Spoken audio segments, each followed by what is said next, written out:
Hello, today's video I'm going to be looking at Titanic connections to Edinburgh. There's not many, but I've got three that I've found through my research, so we're going to look at those today. We're starting here in the Grange Cemetery. We've got a grave which I believe is the only grave in Edinburgh to mention Titanic, so we're going to head there right now. Okay, so I'm at the grave now. So this is the final resting place of Robert Norman and his wife Mary Hicks.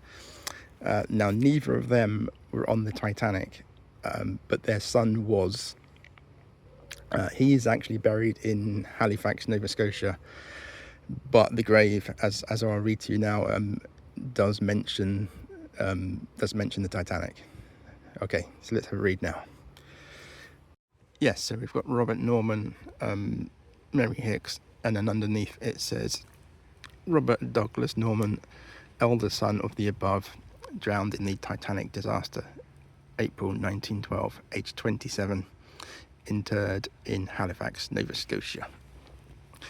So yes, this is the only grave in Edinburgh that mentions the Titanic that I've been able to find reference to. Yeah, so I can actually tell you quite a lot about Robert Douglas Norman.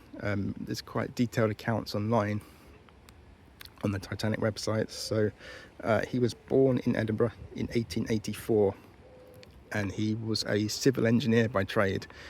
He was actually moving to the USA to start over, to start a new life. His younger brother was living in Vancouver, Canada at the time, and it's believed that's where he was ultimately heading. To start his new life. So he was a second class passenger, so fairly okay in that respect. As a single guy travelling though, he made acquaintance with two women on board. I don't think there's anything sinister going on. I think he was just being a nice guy. They did report after the events that he had helped them to the lifeboats and then had stood back and just remained on board. He didn't try to escape himself. And actually the night before the sinking, he had played the piano at a hymn service as well, so he seemed just like a generally nice guy. Yeah, and unfortunately he drowned, as they say on the headstone, but he was recovered and he is buried in Halifax, Nova Scotia. Okay, so that is the only grave in Edinburgh that I've been able to find any information about that is connected to Titanic. So the next place we're going to go to, the passenger list of the Titanic only lists one person as living in Edinburgh at the time of boarding the ship. So we're going to go to that address now. Okay, here I am at our second location. So this was Carnegie Street back in the day. It's now just referred to as Pleasance because they redeveloped the area. You can see the crags and Arthur's Seat just up in the distance there. I'm going to take a seat.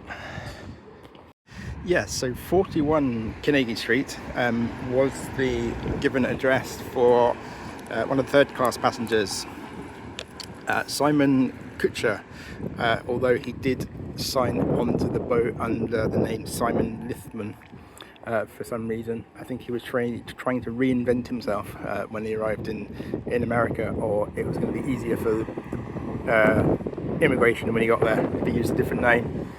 He was Russian by birth, so that it may be something to do with this. So yeah, he perished on the Titanic. It is not known what happened to him. If he was recovered, he was never identified. So there is no known grave for this guy. So he had a family. He had a wife, Lottie, who was Austrian, and he had a daughter, Rachel, who was born in France, and a son, Solly, which is possibly Solomon. He was born in Edinburgh. Now, there is no mention of them on any of the passenger lists on the Titanic, so it's assumed that he left them behind for some reason. But yeah, there's no information regarding what happened to them at all. He was a baker by trade, I do know that. So if he was going to America to become a baker, I don't know, but it's quite a mystery. But anyway, yeah, he put down his address as this street, and there's the only passenger on the Titanic who was listed as being residing in Edinburgh. Okay, we got one place left to go. Yeah, right, we'll head there now. Okay, our final Titanic thing to see is actually just around the corner here. So this is Rosebank Cemetery, and it's sort of behind there. We've got to get to. It should be the next turning on the right. Kilray Gardens is where we want to be heading. That wall at the end of the street is where our plaque is. So what we're heading towards right now is the former site of Brown Brothers Ironworks. They were, I should say, a steering system manufacturer. So they produced the Brown's patented telly motor, which is what they used to steer the Titanic. Yeah, and this is where it was made. So there isn't anything remaining of the site. It was demolished around about the year 2000.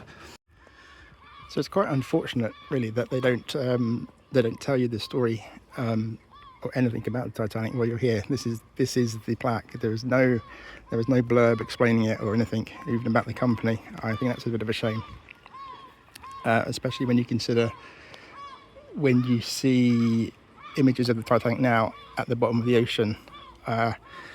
The telemotor that these guys produced is one of the things. It's still there. It hasn't decayed.